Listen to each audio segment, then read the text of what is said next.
राजस्थानातील एका गावातील एका दलित मुलीवर जी 11वी शिकत होती तिच्या शिक्षकाने अत्याचार केला आणि हा खटला कोर्टात गेला।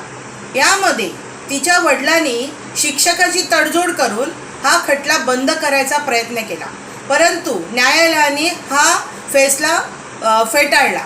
कारण त्यांचं असं म्हणणं होतं की अशी जर तडजोड झाली तर एखादं जॅकेट शिवता येईल, पण एखाद्या मुलीच्या जर मनावर परिणाम झाला तर त्या मुलीचं मन आयुष्यभर सांधता येणार नाही, असं कोर्टाने सांगितलं।